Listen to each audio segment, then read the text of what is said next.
नाभि चक्र यानी स्वादिष्ठान चक्र। नाभि चक्र के रहस्यों को अगर आप जानेंगे तो दंग रह जाएंगे। नाभि चक्र अक्सर कर साधक जगा लेते हैं। अगर आप थोड़ी सी भी मेहनत करेंगे तो नाभि चक्र जागृत होता है, लेकिन नाभि चक्र को जागृत करने के उपरांत साधक ऊपर उठ जाते हैं, इसलिए नाभि चक्र की वास्तविक सृष्टि को नहीं जान पाते हैं। नाभि चक्र पर एक बहुत बड़ी सृष्टि है, बहुत बड़ा पावर है। यहां एक सूक्ष्म विज्ञान, ऐसा विज्ञान है जो भूत भविष्य वर्तमान तीनों की स्थितियों को अगर वो सिद्धि चाहे विशेष विधि से तो कुछ चीजों को हासिल करता है, लेकिन भूत की सारी स्थितियां प्राप्त होती हैं।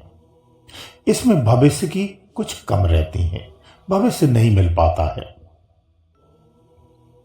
वर्तमान को पूरी तरह से क्रियान्वित कर लेता है, बल्कि यूं कहूं तूफानी अवस्था में जीता है। इस नाभि चक्र पर बड़े बड़े महापुरुषों ने सिद्ध किया है, इस पर अपना फोकस किया है, जिनका नाम इतिहासों में आदर से लिया जाता है। कुछ साधक तो इस तरह के हुए हैं कि आज भी उनकी स्तुति करने से उनकी उपस्थिति दर्ज होती है, वो आज भी कार्य करते हैं। नाभि चक्र के ऐसा यहां पर विज्ञान है, इस विज्ञान को आप जगा लेते हैं तो आपको यह स्पष्ट हो जाता है कि देवता क्या होते हैं। और सरल कहूं तो आप पूर्ण देव युक्त हो जाते हैं, यानी देवता हो जाते हैं। आप में और देवताओं में कोई अंतर नहीं रहता है।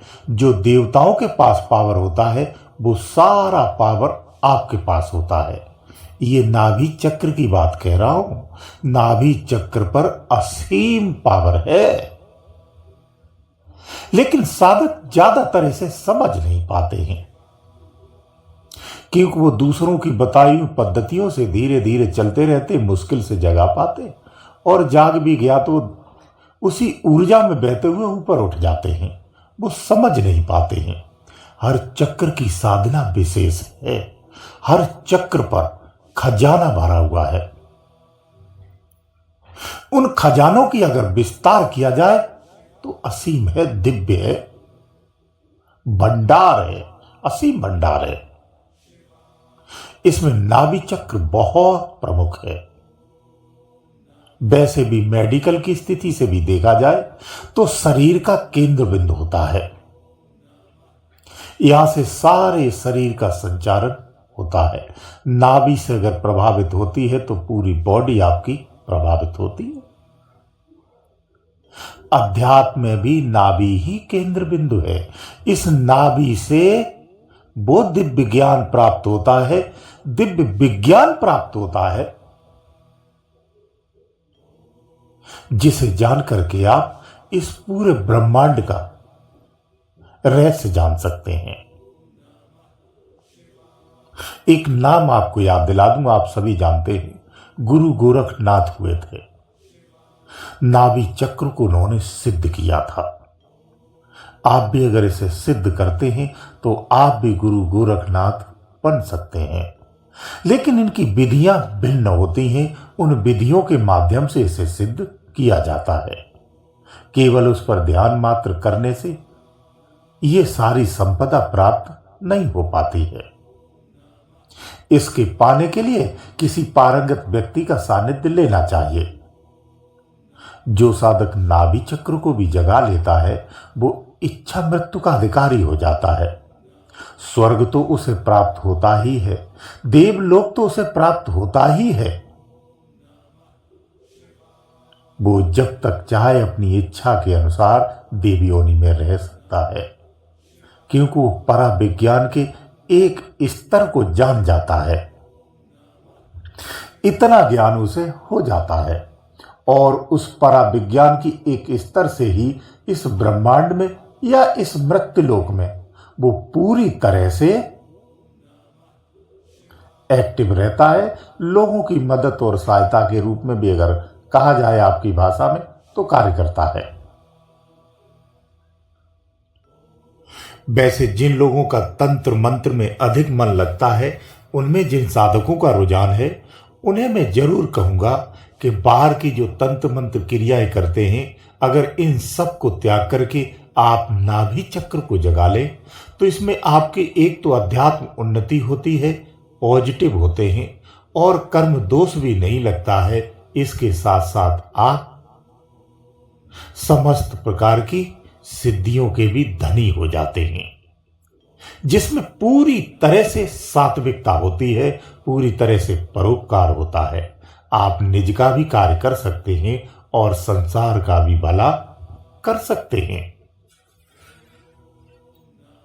जो ऐसी सिद्धियों को करते हैं जो तामसिक हैं, ऐसी तामसिक सिद्धियों से हमें बचना चाहिए। नाभि चक्र के सिद्ध करने से आप उस दिव्य विज्ञान को भी जानते हैं, देवता के समान आपकी उपाधि हो जाती है, आप इतने श्रेष्ठ हो जाते हैं।